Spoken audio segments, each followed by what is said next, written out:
पूर्ण उद्देश्य के साथ किया। आपको क्षमा नहीं किया जा सकता। महाराज केसरी की, महाराज केसरी की, महाराज केसरी की, महाराज केसरी की, महाराज केसरी की। और इस तांत्रिक को 15 वर्षों का एकांत कारावास दिया जाए और दंड समाप्त होने की अवधि तक हर दिवस इन्हें 10 कोड़े मारे जाए। दया करे राजन, लेकर जाओ इसे। राजन क्षमा कर दीजिए राजन, क्षमा कर दीजिए राजन, राजन क्षमा कर दीजिए राजन। आप किस ग्राम से हो बालक? महाराज, ये तो गूंगा है, बोल नहीं पाता।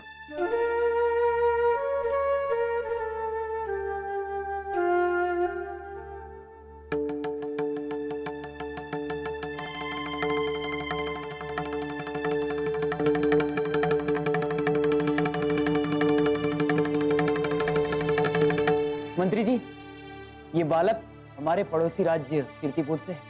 आप सावधानी से इन्हें कीर्तिपुर छोड़ने का प्रबंध करें। जी महाराज। महाराज केसरी की जय, महाराज केसरी की जय, महाराज केसरी की जय, महाराज केसरी की जय, महाराज केसरी की जय, महाराज केसरी की। जय।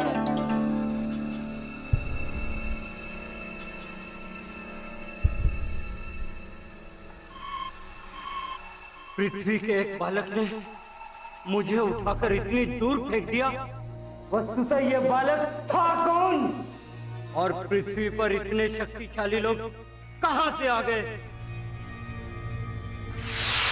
नारायण नारायण। काल प्रणाम देवर्षि। देवर्षि, मैंने पृथ्वी पर वनस्पति और जीवों को तो समाप्त कर ही दिया है, अब मनुष्यों की बारी है। कैसा लगा मेरा कार्य? अकाल, आपको नहीं लगता कि आप समय से पूर्व भी आ गए हैं? नहीं देवर्षि, मैं आया नहीं हूँ, मुझे तो मुक्त करके भेजा गया है। आप ये सब बातें छोड़िए, मुझे ये बताइए कि मैं अपना कार्य सही प्रकार से कर रहा हूँ या नहीं? नारायण नारायण। अकाल, आपने तो अपना कार्य भली भांति किया, किंतु कोई अन्य है अकाल जो अपने कार्य को भली भांति नहीं कर रहा। कौन है वो मूर्ख जो अपना कार्य भली भांति नहीं कर रहा है? वो आपको शीघ्र ही पता चल जाएगा अकाल। नारायण नारायण। देवर्षि, अभी अभी मुझे एक बालक मिला जो अंतरिक्ष में कहीं जा रहा था। जब मैंने अपनी शक्ति से उस पर प्रहार किया तो उस पर कोई प्रभाव नहीं हुआ, और इसके विपरीत उसने अपनी गदा के प्रहार से मुझे अंतरिक्ष में इतनी दूर फेंक दिया। नारायण नारायण। अर्थात आपकी हनुमान से भेंट हो गई है अकाल। कैसा लगा अकाल? बड़ी तीव्रता से लगा। नारायण नारायण। पर ये हनुमान है कौन? अकाल, हनुमान प्रभु शिव के 11वें अवतार हैं। सुमेरु के राजकुमार और अंजनी पुत्र है वो। प्रभु शिव के 11वें अवतार? देवर्षि, हनुमान को तो अब तक वृद्ध हो जाना था, परंतु वो तो एक बालक था जिसने मुझ पर। नहीं नहीं अकाल, मैं आपको यही समझाने की तो चेष्टा कर रहा था कि ये द्वापर नहीं, ये त्रेता का मध्यमान चल रहा है। किंतु पिछली बार सतयुग में मुझे यह कहकर बंद किया गया था कि द्वापर के अंत में कलयुग के आने से पूर्व मुझे छोड़ दिया जाएगा। नहीं नहीं अकाल, ये त्रेता ही चल रहा है। आप मेरे साथ विनोद कर रहे हैं ना नारद जी? नहीं नहीं अकाल, मैं सत्य बोल रहा हूं। किंतु अकाल, आपको आपके कक्ष से निकालने आया कौन? मुझे पता नहीं। जब मैं मुक्त हुआ तो वहां कोई नहीं था, और मेरे कक्ष के द्वार भी खुले हुए थे।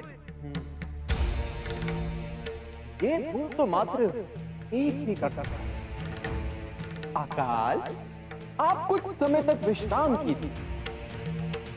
मैं तब तक प्रभु से याद करके आता कि आपका समय से पूर्व बंधन मुक्त होने में कोई और प्रयोजन तो नहीं। अवश्य देवर्षि। नारायण नारायण।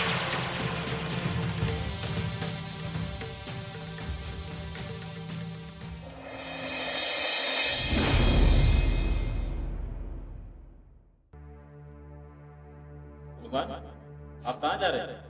मुझे इंद्रदेव से मिलने जाना है। देवराज ने इस समय किसी से भेंट करने के लिए मना किया है। अब आप जाइए। किंतु मेरा उनसे मिलना अति आवश्यक है। मुझे जाने दीजिए ना। कहा ना, आप नहीं मिल सकते। अब जाइए आप। प्रणाम हनुमान, आप यहाँ? प्रणाम एरावत जी।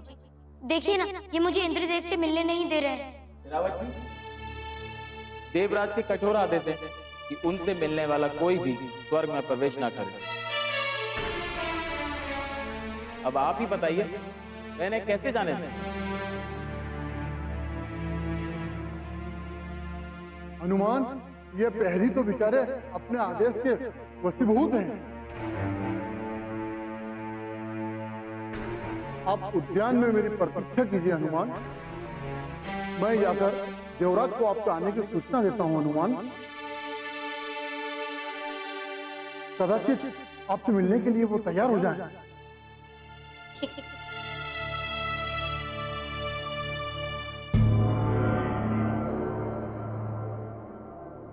ये मूर्छा अत्यधिक उपवास करने के कारण हुई है महाराज। जी राजवेद जी, इन्होंने पृथ्वी की दशा सुधारने के लिए उपवास किया। यदि इन्हें कुछ भोजन नहीं दिया गया तो इनकी दशा और बिगड़ती जाएगी। ठीक है राजवेद जी, मैं इनके जागृत होने तक कुछ प्रबंध करता हूँ। किंतु ये इनकी मूर्छा कब तक टूटेगी? महाराज, मैंने इन्हें अर्घ तो दे दिया है, किंतु मैं आपको ये नहीं बता सकता कि इनका जागरण कब होगा। जी राजवेद जी। अच्छा महाराज, अब आज्ञा दीजिए, मैं चलता हूँ।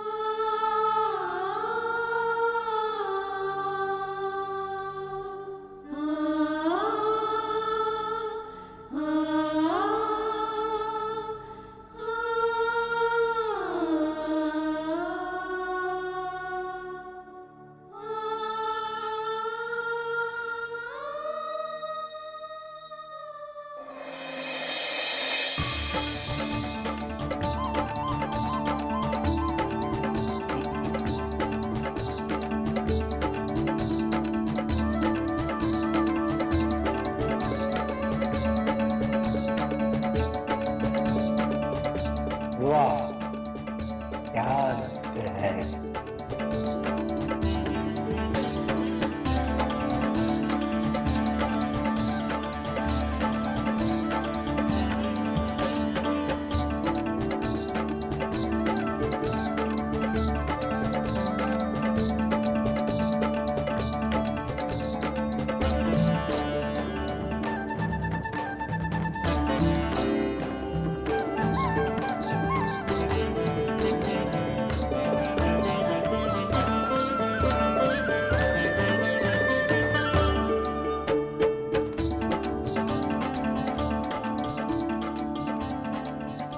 प्रणाम देवराज, क्या मैं आ सकता हूँ? आइए आइए अरावत जी, आप पुनः हमारे रंगशाला में। कहिए। देवराज, मैं किसी की विनती लेकर आया हूँ। अरे आप किसी के पास और कोई दूसरा कार्य नहीं है इसके सिवा? किसे देखे किसी ना किसी की विनती लेकर हमारे समक्ष आकर हमारा समय व्यर्थ कर रहा है। मैं नहीं आता, किंतु अरे जाइए आप, जिसकी भी विनती लेकर आप हमारे सामने आए उससे कहिए हम उससे श्रावण के बाद भेंट करेंगे।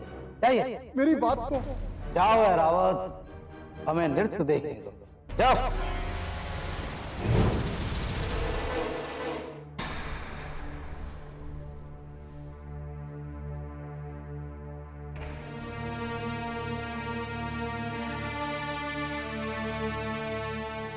तुम रुक क्यों गई मृदांगनी? नृत्य करो।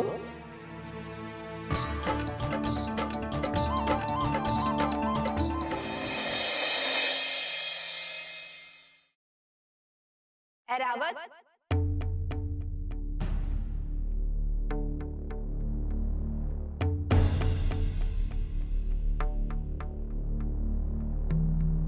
क्या हुआ ऐरावत?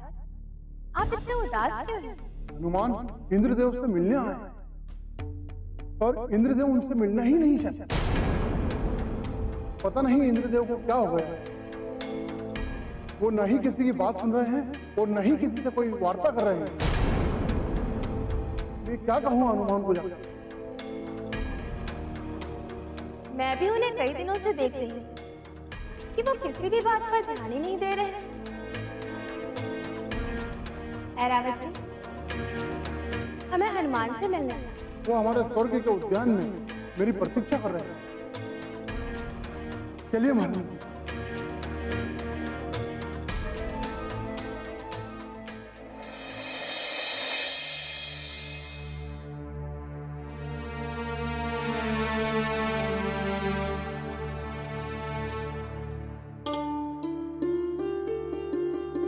प्रणाम इंद्राणी जी।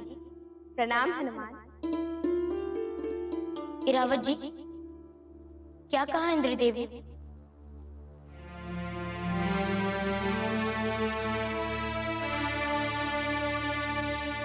तो वो हमसे भेंट नहीं कर सकते। ऐसा क्या विशेष कार्य है उनके पास? पृथ्वी की समस्या से अधिक ऐसा क्या गंभीर विषय है उनके पास? हनुमान, हम भी देवराज से इस विषय पर कई बार बात कर चुके हैं, किंतु वो क्या करना चाहते हैं और अब उन्हें किस प्रकार समझाया जाए? प्रभु शिव ने मुझे आदेश दिया था कि मैं उनके साथ जबरन। नहीं नहीं हनुमान, उनके साथ कुछ भी जबरन मत करना। तो फिर उन्हें किस प्रकार समझाया जाए कि वो अपने कर्तव्य पर ध्यान नहीं दे रहे हैं? आप ठीक कह रहे हैं हनुमान। उन्हें कर्तव्य बोध कराने वाला एक सबक तो मिलना ही चाहिए। आप ये कैसी बातें कर रही हैं माते? हम ठीक कह रहे हैं रावत, और इस कार्य में आपको हमारी सहायता करनी होगी। आप ठीक कह रहे हैं हनुमान। उन्हें कर्तव्य बोध कराने वाला एक सबक तो मिलना ही चाहिए। आप ये कैसी बातें कर रही हैं माते? तुम ठीक कह रहे हैं रावत, और इस कार्य में आपको हमारी सहायता करनी होगी।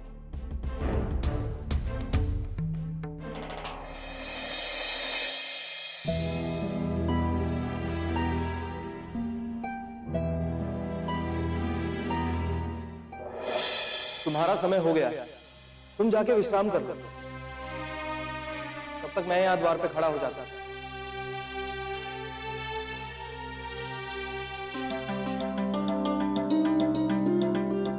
ये क्या चमत्कार? क्या हुआ? हनुमान जब अभी अभी अंदर गए थे तो बड़े क्रोधित थे, और जब अभी अभी बाहर आ रहे हैं तो बड़े प्रशंसित हैं। कदाचित वो जिस कार्य से आए होंगे तो पूरा हो गया होगा। हनुमान पृथ्वी की समस्या लेकर आए थे, और इंद्रदेव से तो भेंट ही नहीं हुई होगी, क्योंकि रंगशाला में बालक प्रवेश नहीं कर सकते। तो जाने दो, हो सकता है माता सूची ने उन्हें बहलाकर भेज दिया। बेचारा बालक।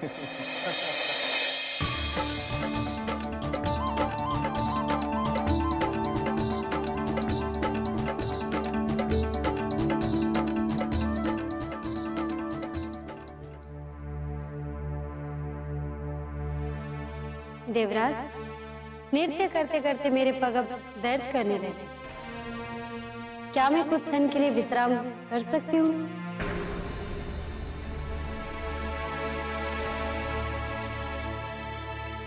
क्या हमने आपको जाने की आज्ञा दी मृदांगनी? नहीं देवराज, किंतु हर देह की एक सीमा होती है। मेरी देह थकान से पूर्ण हो चुकी है।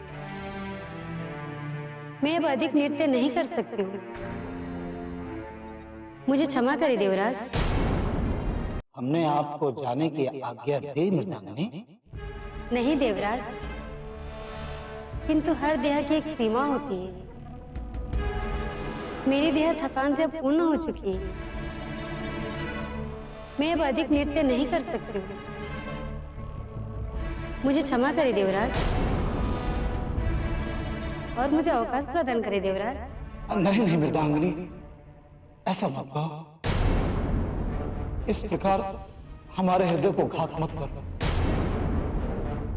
अभी अभी तो हमने आपके नृत्य का आनंद लेना आरंभ ही किया और अभी से आप वापस जाने के लिए कह रहे। चाहो तो सोमरस पी लो, सपत्ति ग्रस्त हो जाओ। नहीं देवराज, मैं सोमरस पान नहीं करती हूँ, किंतु यदि आप मुझे कुछ देर का अवकाश दें तो आपकी अति कृपा होगी।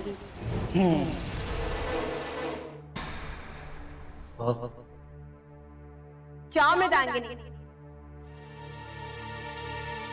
विश्राम करो।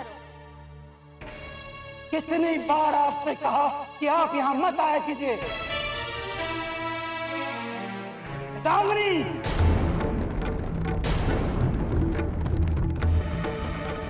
आप होती कौन है मृदांगनी को आदेश देने वाली? स्वर्ग की महारानी। जाओ मृदांगिनी, विश्राम करो। नहीं मृदांगनी, यदि तुम यहाँ से इस स्त्री के आदेश पर गई, मैं तुम्हें स्वर्ग लोक से निष्कासित कर दूंगा। ये क्या हट है देवराज? आप मृदांगिनी की अवस्था तो देखिए। क्या आपको अपने मनोरंजन के अतिरिक्त किसी भी चीज का ध्यान नहीं रहा? पृथ्वी की चिंता करते हुए मैं कई बार आपके समक्ष आई, किंतु आपने मेरी बात अनसुनी कर दी। मैं देवताओं के सारे रोष लेकर आपके समक्ष आई, आपने मेरी हर बात अनसुनी कर दी। लेकिन इसे तो आप अपनी मित्र कहते थे ना, तो आप अपने मित्र को कष्ट में कैसे देख सकते हैं? आपको क्या हो गया है देवराज? क्या आपको सबको कष्ट में देखने में आनंद आ रहा है? अपने पद की महत्ता का ज्ञान हो गया देवी, और क्या? जिसने भी आपको इस पद की महत्ता समझाई, कदाचित उसे ही नहीं पता।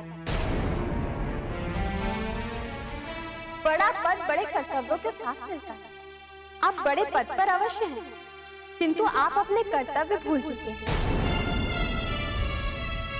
कदाचित आप इस ऐश्वर्य के भोग विलास में ये तक भूल चुके हैं कि आप कौन हैं। ये क्या कह रही है देवी आप? अब हमें आपके समक्ष ये सिद्ध करना होगा कि हम क्या हैं, आप क्या हैं और ये हमारी दासी मृदांगिनी क्या है। तो क्या मैं आपके लिए एक भोग की वस्तु ही हूँ इंद्रदेव? इंद्र के लिए ये पूरा ब्रह्मांड भोग ही है। तो मुझे क्षमा करे देवराज, मैं स्वर्ग के अधिपति को प्रसन्न करने और उनके कार्य के दबाव में और उनको थोड़ी शांति और सुख पहुंचाने के उद्देश्य से आई थी। किंतु यदि अगर आपकी दृष्टि में आप भोगी और मैं भोग्या हूँ, तो देवराज मैं गंधर्वनी हूँ। मेरा अपना आत्मसम्मान और गौरव भी है। मेरा अंतिम प्रणाम स्वीकार करें। नहीं मर्दांगनी, ये तुम्हें गंधर्व लोक पर मेरे कोप की ज्वाला जलाने चाहती हो तो जाओ यहाँ से। देवराज! तुझे एक तुच्छ गंधर्वनी के मुख से अपने पति का अपमान कराकर शांति मिल गई तुम्हें?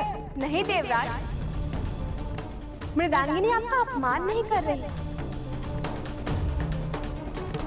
वो तो सिर्फ आपको अपनी व्यथा बता रही है। आप देवराज हैं, स्वर्ग के राजा हैं आप, और स्वर्ग के राजा होकर आप एक ही स्थान पर बैठे रहेंगे, जबकि पूरा ब्रह्मांड आपके भ्रमण के लिए प्रदत्त।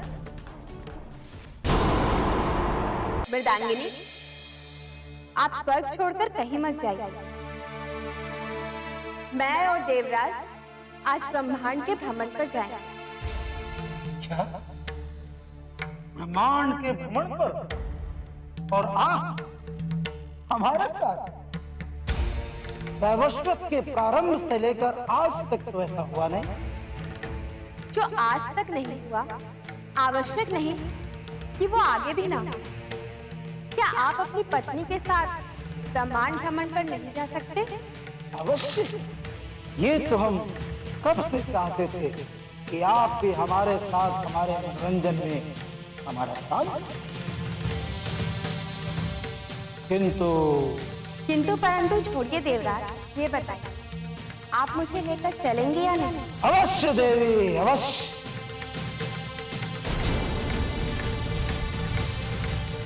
जाओ मृदांगिनी, विश्राम।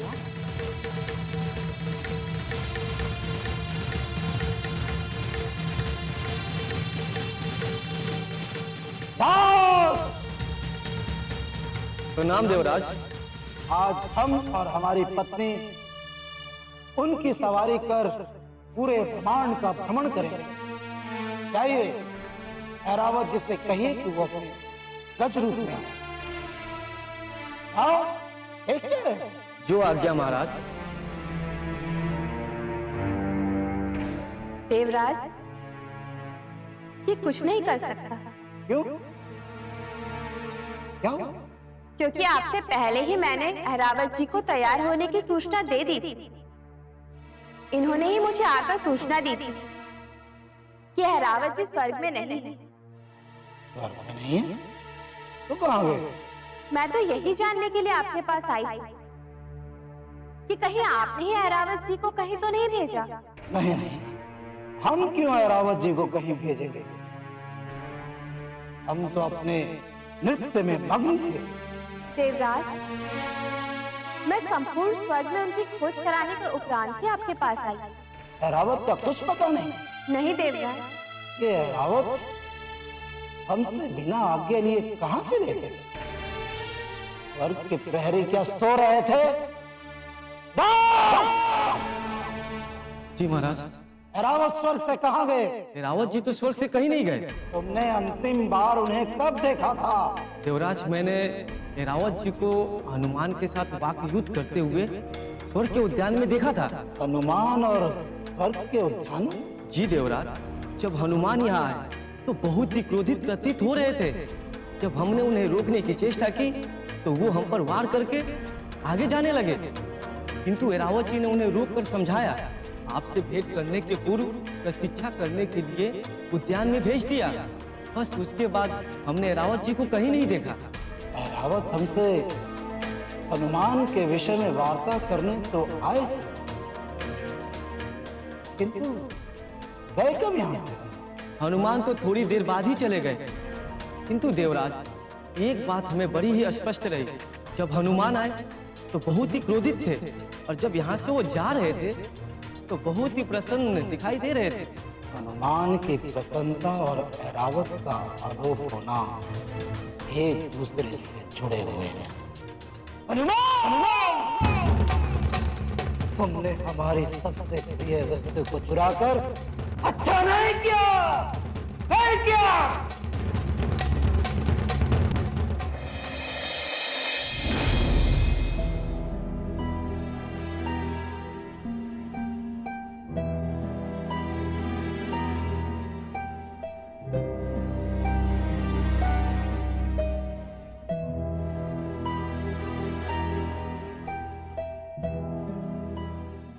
हम देवराज से ब्रह्मांड भ्रमण की इच्छा व्यक्त करेंगे और आपके ही साथ। जब देवराज आपको पुकारेंगे तो आप हनुमान के साथ जा चुके होंगे, तो उन्हें आपको ढूंढते हुए पृथ्वी पर आना ही होगा।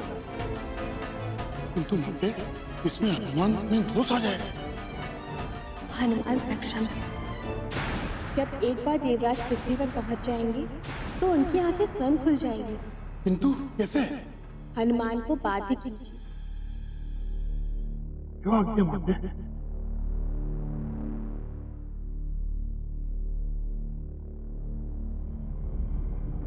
हनुमान, यदि हम कुछ भी कहेंगे तो इंद्रबाग में दृश्य उत्पन्न करके देख सकते हैं। तो आप क्या करना चाहते हैं ऐरावत जी? आप मुझ पर प्रहार कीजिए और मैं गिरने का स्वांग करूंगा। फिर आप मुझे बंधक बनाकर एक अंगुश के आकार का बना लेना और अपने साथ ले। नहीं नहीं, मैं आप पर कैसे प्रहार कर सकता हूँ? इंद्रदेव को उनकी रंगशाला से पृथ्वी भेजने का एक यही मार्ग है हनुमान। माता इंद्रदेव के साथ ब्रह्मांड भ्रमण की विनती करने के लिए गए। इंद्रदेव मुझसे नहीं मिलेंगे, उन्हें मुझसे मिलने आना ही होगा। नहीं,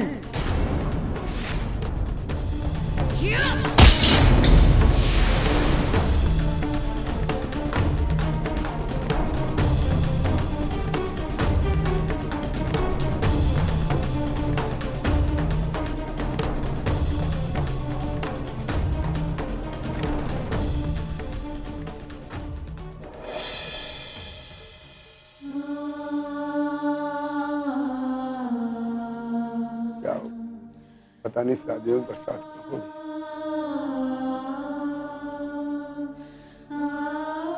पेट प्यासे बरसात नहीं हो रही है, क्या होगा इस राज्य का? अब आप सभी लोग निश्चिंत रहिए, मैं आप सभी लोगों की ओर से इंद्रदेव से वार्ता करके आया हूं। अब वो शीघ्र ही प्रसन्न हो, क्योंकि इस बार उन्हें प्रसन्न होना ही पड़ेगा। हनुमान की जय, हनुमान की जय, हनुमान की जय। हनुमान, कुछ भोजन की व्यवस्था हो जाती तो। अवश्य काका, मैं पूरी पृथ्वी का भ्रमण करके ये पता लगाता हूँ कि भोजन की व्यवस्था किस प्रकार हो सकती है। हनुमान की जय, हनुमान की जय, हनुमान की जय। प्रभु, एक प्रश्न था। कहें देवी। हनुमान जो कर रहे हैं उससे आपको क्या लगता है? इंद्रदेव पृथ्वी पर वर्षा कर देंगे? देवी, इंद्र को वर्षा तो करनी ही होगी, चाहे वो प्रेम से करें या क्या प्रभु?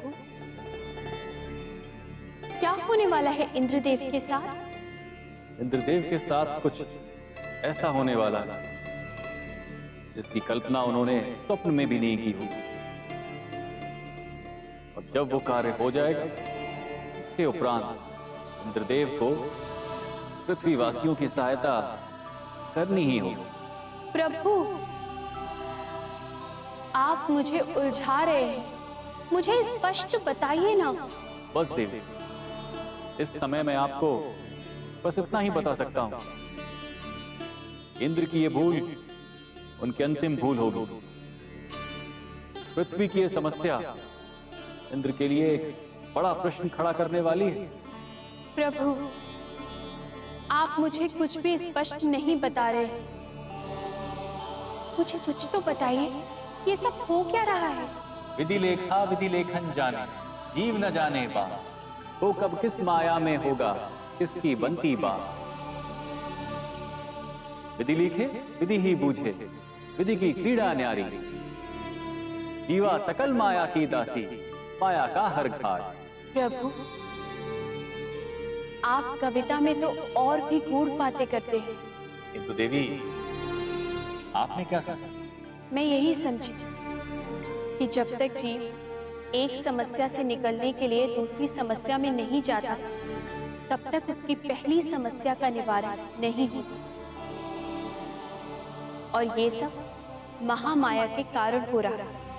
अस्तु देवी, अस्तु। प्रभु, किंतु इंद्रदेव, हनुमान और पृथ्वीवासी की समस्याओं का आपस में क्या संबंध है? माया रचना की सबसे बड़ी विशेषता यही है देवी कि हर कार्य, हर कर्म दूसरे से भिन्न होने के बाद भी एक दूसरे से जुड़ा हुआ। कृत्य का परिणाम, उसका फल शीघ्र या देर से किंतु मिलेगा अवश्य।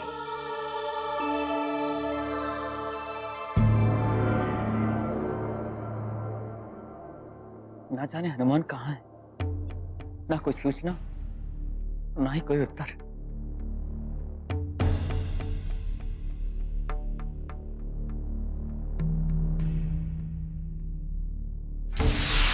केसरी! प्रणाम देवराज। हमें ज्ञात था कि आप अवश्य ही हमसे प्रसन्न होंगे, किंतु हमें यह ज्ञात नहीं था कि आप इतने प्रसन्न होंगे कि स्वयं ही चले आएंगे। इसका तात्पर्य तो यह है कि गौतम ऋषि का यज्ञ सफल हो गया। हमारा कोटि कोटि नमन स्वीकार करे देवराज। मैं उस यज्ञ की उपहार और आहुतियां प्राप्त हुई थी, किंतु हम यहाँ उस यज्ञ के कारण नहीं आए हैं। देवराज, हमसे कोई भूल हो गई है क्या?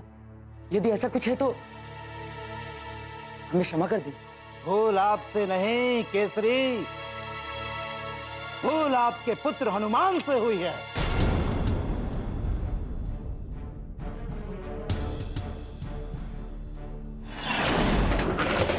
हनुमान पुत्र, क्या किया तुमने? ये क्या मूर्खता है? पिताश्री, ये कोई मूर्खता नहीं है। मैंने तो मूर्खता को होने से रोका है। अर्थात क्षमा करें ऋषिवर, अब इंद्रदेव को प्रसन्न करने की कोई आवश्यकता नहीं। हनुमान, तुम्हें सुमेरु और पृथ्वी पर आए संकट की तनिक भी चिंता है? यदि इंद्रदेव को प्रसन्न नहीं करोगे तो इस समस्या का समाधान कैसे करोगे? समस्या का समाधान मैं स्वयं किसी और रूप में खोज लूंगा पिताश्री, किंतु इंद्र का यज्ञ कर हमारी समस्या का समाधान नहीं होने वाला। हनुमान, कभी कभी देवतागण एक यज्ञ के स्थान पर दूसरे या तीसरे यज्ञ से प्रसन्न होते हैं। हम द्वितीय यज्ञ कर लेते हैं।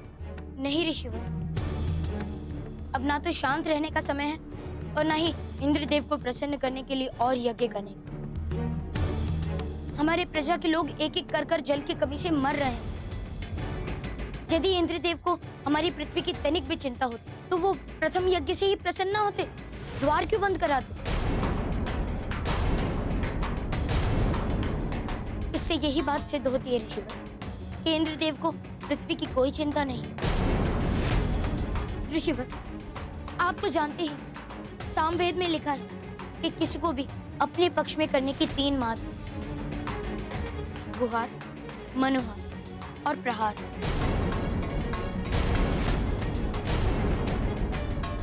गुहार और मनोहार तो हम इंद्रदेव से करके देख चुके हैं और अब उन्हें प्रहार की भाषा समझानी। देवराज, वो तो बालक है। अपने मित्र की मृत्यु से कुपित होकर उसने आपके दूसरे यज्ञ को भंग कर दिया। उसे क्षमा कर दीजिए।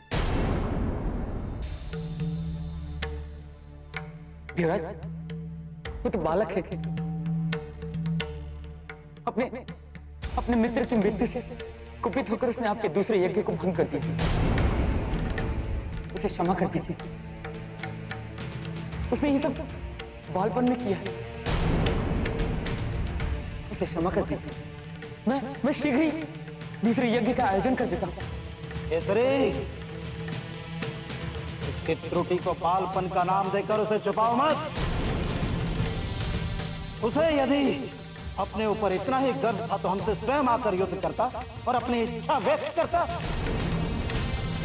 इस तरह हमारे अरावत को हमारे स्वर्ग से चुरा कर ले गया तो वो स्वर्ग का अपराधी बन गया और हम यहाँ उस चोर को दंड देने आए हैं। कहाँ है? बुलाइए उसे। हनुमान, ऐरावत को लाए? कैसे देवराज, ऐसा कैसे हो सकता है? वो तो आपसे वार्ता करने के लिए गए थे। वार्ता नहीं, वो तो हमारे स्वर्ग की व्यवस्था को खंडित करने आया। कहाँ है वो? बुलाइए उसे। किंतु वो तो अभी तक वापस भी नहीं लौटे। मुझसे मिथ्याभास मत करो केसरी। खान को जहां भी छिपा रखा है, बुलाओ उसे। क्रोध आ जाएगा। देवराज, मैं सत्य कह रहा हूँ। हनुमान आपसे मिलने के लिए ही निकले थे और अभी तक वापस भी नहीं आए। अभी तक नहीं लौटे?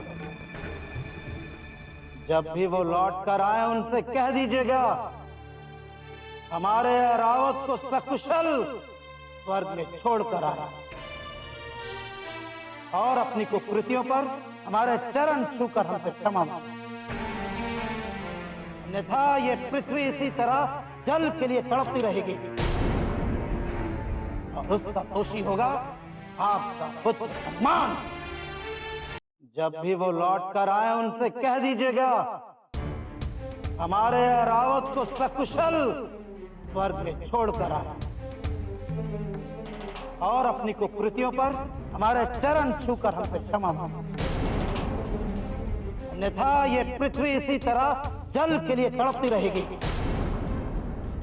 और उसका दोषी होगा आपका पुत्र हनुमान। देवराज, यदि उसने सचमुच ऐसा किया है तो मैं स्वयं उसे आपके समक्ष लाऊंगा। आप उसे क्षमा करें। उसे ऐसा नहीं करना चाहिए। आप समझदार हैं। आप ये चाहते होंगे कि आपकी प्रजा न्यास को थामे, किंतु आपके पुत्र ने हमारे अरावत को चुराकर हमें क्रोध दिला दिया। यदि आज संध्या तक अरावत स्वर्ग में नहीं लौटा, उसे सकुशल नहीं पहुंचाया गया, तो हनुमान की करनी का दंड ये राज्य ही नहीं, पूरी पृथ्वी इस तरह जल के लिए तड़पेगी। ऐसा न करे देवराज, अब उसे आने दीजिए, मैं उसे समझाऊंगा। हो सके तो स्वयं मैं उसे आपके समक्ष लाऊंगा। देवराज, अब पृथ्वी पर आए इस संकट को समाप्त करें प्रभु। नहीं केसरी, इस पृथ्वी का संकट तभी समाप्त होगा जब हमें हमारा ऐरावत मिल जाएगा। देवराज, देवराज, देवराज,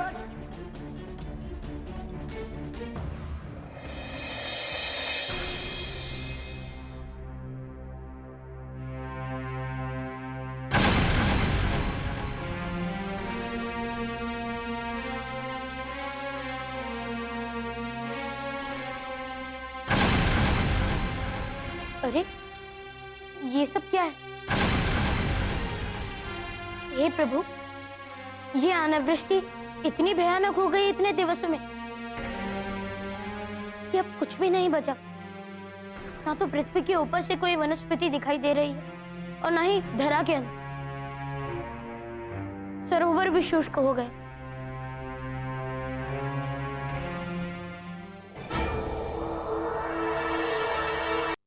अरे ये कौन मनुष्य है जिसको उड़ान शक्ति प्राप्त? कदाचित ये भी खाद्यान्न की खोज में निकले होंगे। मैं इनसे पूछता हूँ कि इन्हें कहीं सफलता मिली।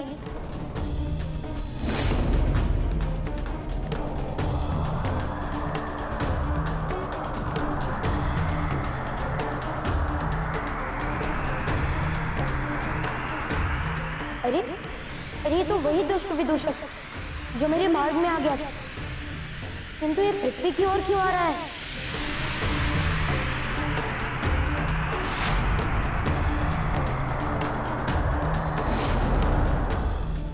तुम अर्थात आप? प्रणाम हनुमान, मुझे आज्ञा दे। नहीं, रुकिए। आपको मेरा नाम कैसे पता चला?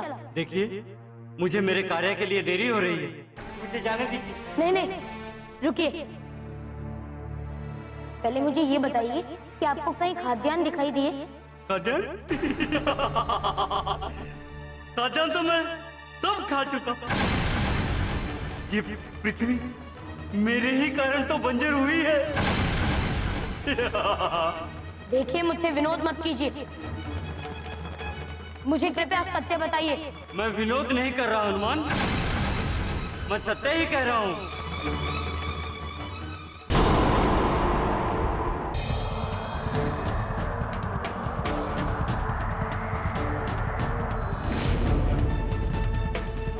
तुम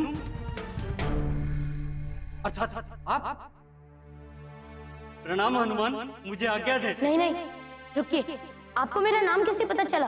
देखिए, मुझे मेरे कार्य के लिए देरी हो रही है, मुझे जाने दीजिए। नहीं, रुकिए। पहले मुझे ये बताइए कि आपको कहीं खाद्यान्न दिखाई दिए? खाद्यान्न?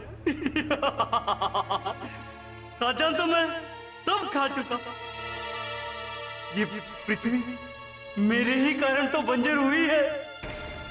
देखिए, मुझसे विनोद मत कीजिए। मुझे कृपया सत्य बताइए। मैं विनोद नहीं कर रहा हनुमान, मैं सत्य ही कह रहा हूं। अध्ययन चाहिए तो निकाल लो मेरे उधर से।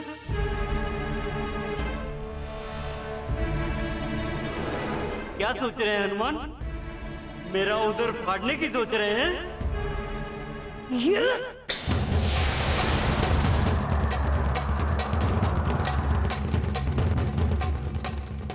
मूर्ख विदूषक, इसे इतना भी ज्ञात नहीं है कि पृथ्वी को इस समय विदूषक की नहीं, भोजन की आवश्यकता है। मुझे प्रभु शिव से सहायता मांगनी चाहिए।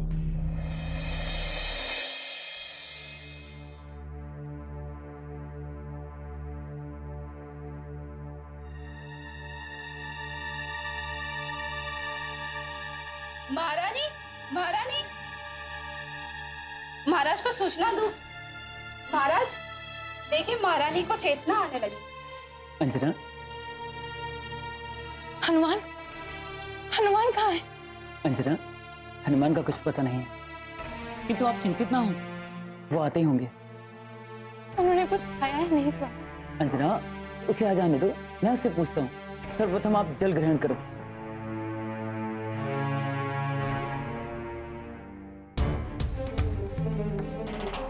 ये क्या है दासी?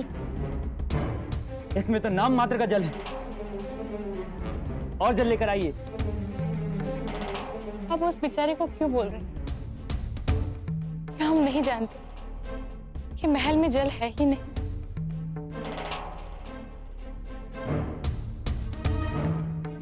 क्या हुआ ना? क्या सोच रहे हैं? इंद्रदेव अवश्य प्रसन्न होंगे और ये संकट भी टल जाएगा।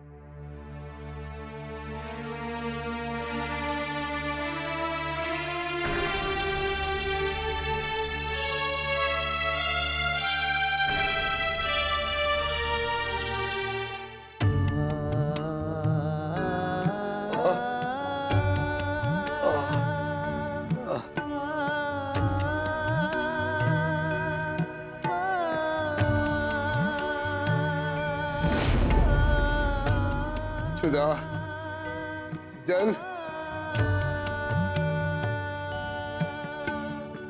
हे वृद्धजन, देखिए, ये कैलाश के फल हैं। मुझे प्रभु शिव से आशीष स्वरूप मिले। उनका कहना है कि एक फल किसी भी मनुष्य की एक दिवस तक की क्षुधा और प्यास मिटा सकता है। लीजिए, आप एक रख लीजिए।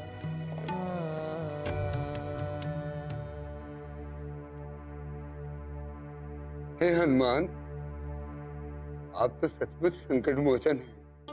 आपने हमें वचन दिया था कि आप हमारे लिए भोजन का प्रबंध करेंगे, और इस हेतु आप कैलाशवासी महादेव के पास भी गए।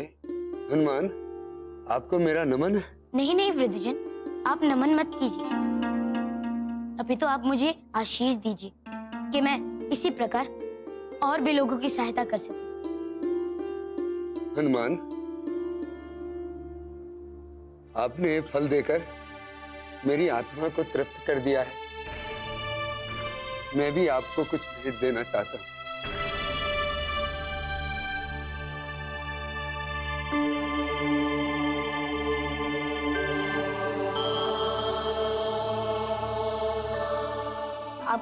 आपका बहुत बहुत धन्यवाद वृद्धजन। किंतु ये है क्या? हनुमान, ये किसी कुंजी का निम्न भाग है। मुझे यहीं पर पड़ा मिला था, मैंने अपने समक्ष रख लिया, अब आपको दिया। हनुमान, इसमें एक अद्भुत विशेषता है कि रात्रि को प्रकाश देता है। तब तो मैं सदा इसे अपने साथ रखूंगा। आपका बहुत बहुत धन्यवाद। अब मुझे आज्ञा दीजिए। जय हनुमान। प्रणाम हनुमान। प्रणाम।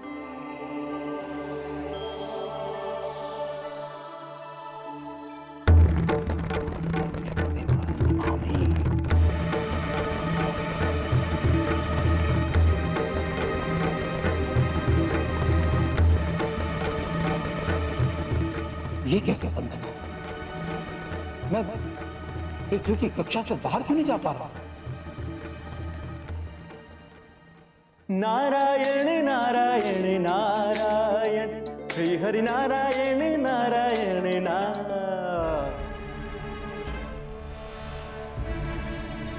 नारायण नारायण। अर्थात हनुमान इंद्रदेव को पृथ्वी पर लाने में सफल हो ही गए। नारायण नारायण।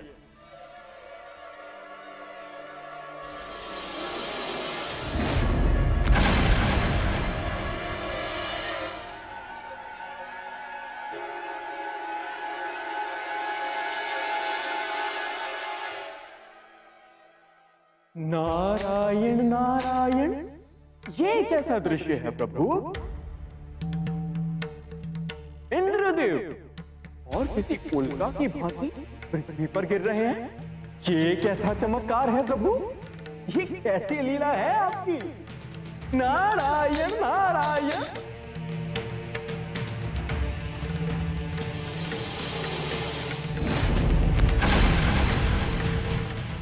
नारायण नारायण।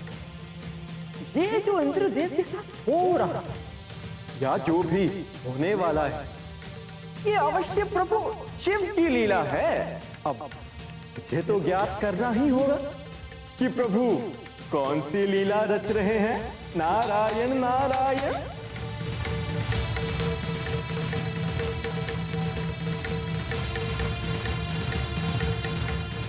वज्र प्रकट हो।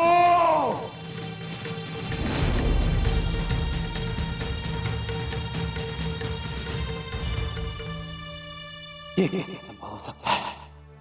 मैंने अपनी उड़ान शक्ति का पूर्ण प्रयोग करने के बाद भी मैं स्वर्ग में क्यों नहीं जा पा रहा हूं? मुझे एक बार और प्रयास करना चाहिए।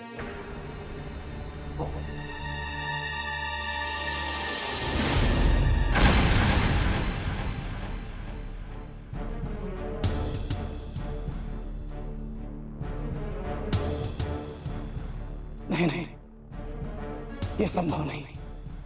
मैं इंद्र हूं, इंद्र। ये तुच्छ पृथ्वी मुझे स्वर्ग जाने से नहीं रोक सकती।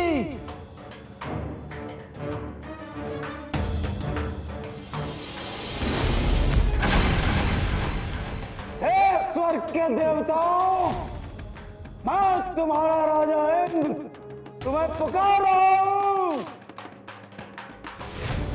जिसने ये क्रीड़ा मेरे साथ की है उसे इसी क्षण समाप्त कर दो, अन्यथा मैं स्वर्ग पहुंचकर उसे ऐसा दंड दूंगा कि।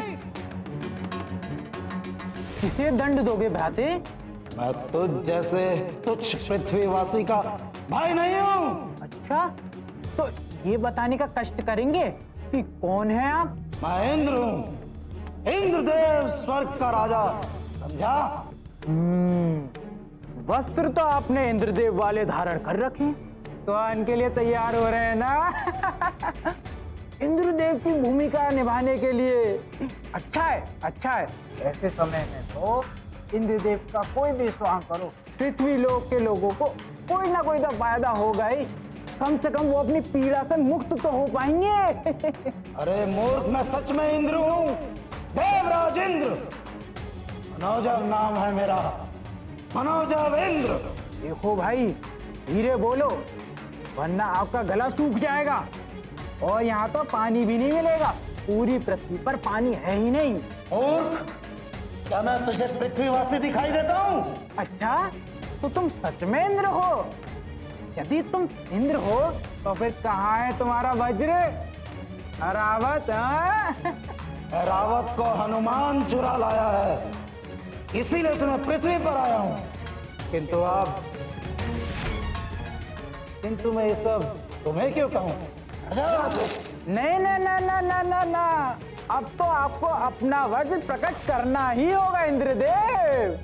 और फिर वज्र से सुस्त हो चुकी पृथ्वी पर मेघ से प्रहार करके वर्षा भी करके दिखानी होगी। मैं तुम्हारा कोई सेवक नहीं, जाओ यहाँ से और मुझे यहाँ एकाकी छोड़ो। जाओ। देखिए, मैं प्रेम से वार्तालाप कर रहा हूँ, तो तुम उत्तर भी प्रेम से दो।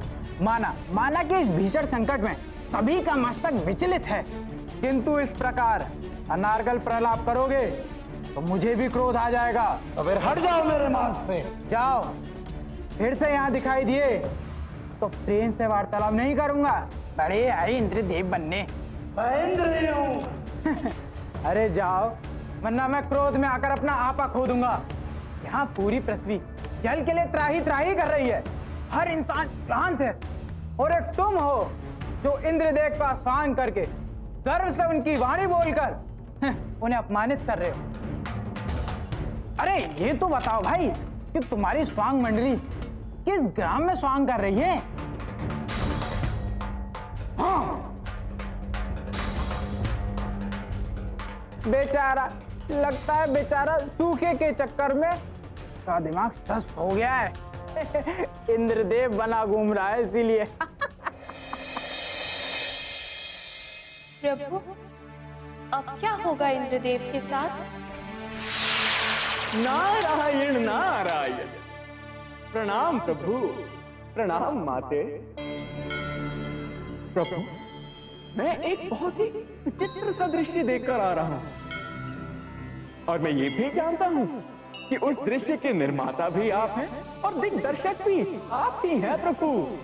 किंतु प्रभु, एक बात मेरी समझ से परे है कि उस दृश्य को उत्पन्न करने का कारण मैं समझ नहीं सकता। तो आपको ज्ञात हो गया देवर्षि कि इंद्र पृथ्वी के वायुमंडल से बाहर नहीं आ पा रहे हैं। हाँ प्रभु, नारायण नारायण, ये दृश्य तो मैंने स्वयं अपने नेत्रों से देखा है प्रभु। तो अब आप प्रश्न ना करें और हमारे साथ इंद्र का पृथ्वी भ्रमण देखेंगे। आपने वैसे भी आते समय एक सुंदर भाग खो दिया, तो आपको ज्ञात हो गया देवर्षि कि इंद्र पृथ्वी के वायुमंडल से बाहर नहीं आ पा रहे हैं। हाँ प्रभु, नारायण नारायण, ये दृश्य तो मैंने स्वयं अपने नेत्रों से देखा है प्रभु। तो अब आप प्रश्न ना करें और हमारे साथ इंद्र का पृथ्वी भ्रमण देखेंगे। आपने वैसे भी आते समय एक सुंदर भाग खो दिया। कौन सा भाग प्रभु? इंद्र और सुमेरु वासियों का प्रथम दृश्य। ओहो, नारायण नारायण। प्रभु, इंद्र की अधीरता से प्रतीक्षा करने वाले के सामने इंद्र स्वयं पहुंच गए। नारायण नारायण, ये तो बहुत ही सुंदर दृश्य रहा होगा प्रभु। कृतज्ञ हो गया होगा वो मानव तो। सुंदर नहीं देवर्षि, बहुत ही मनोरंजक दृश्य था। हम दोनों को तो बहुत हंसी आ रही थी, इसीलिए आप भी यहीं रुकिए और इंद्र के साथ सुमेरु वासियों का आनंद लीजिए। क्षमा करें माते, मैं यहाँ रुक नहीं सकता। किंतु प्रभु, एक बात मेरी समझ से परे है कि उस दृश्य को उत्पन्न करने का कारण मैं समझ नहीं सकता। बस यदि आप मुझे इतना बता देंगी तो मेरे हृदय की दशा किंचित ठीक हो जाएगी माते। तो क्या कहती हैं देवी? देवऋषि को अपना रहस्य बता दिया जाए?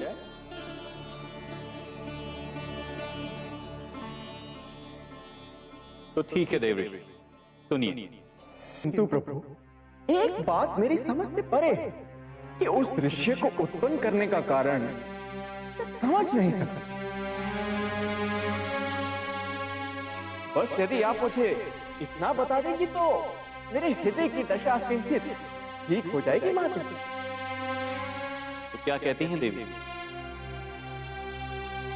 देवऋषि को अपना रहस्य बता दिया जाए?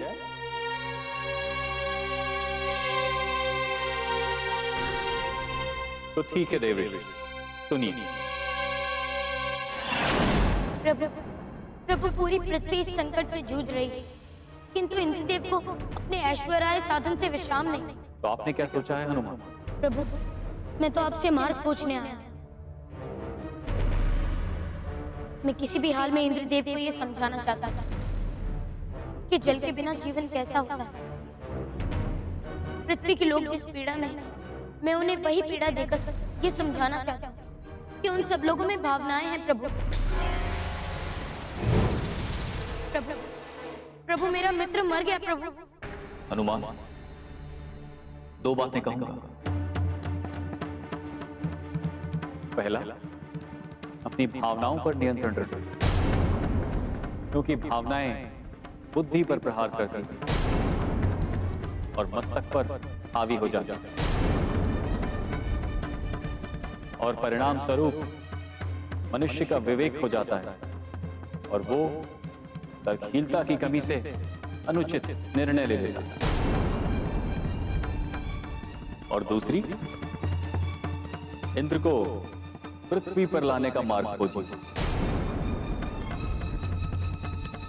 और मैं आपको वचन देता हूं, इंद्र को पृथ्वी से जाने का मार्ग नहीं मिलेगा। जो आज्ञा प्रभु।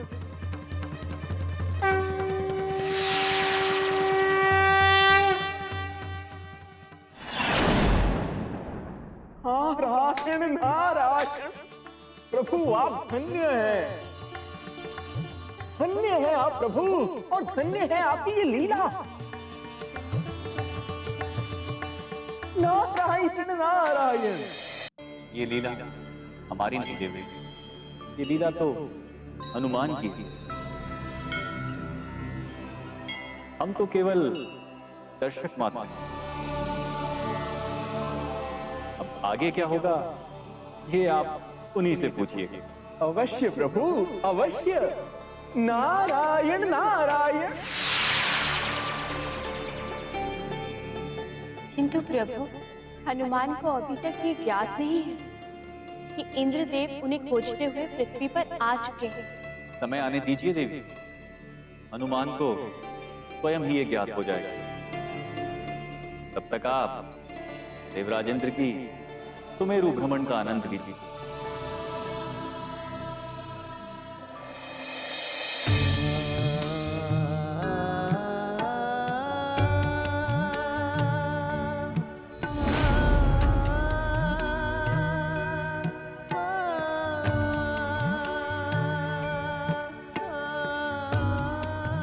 हनुमान जी, हम कब तक कष्ट सहेंगे?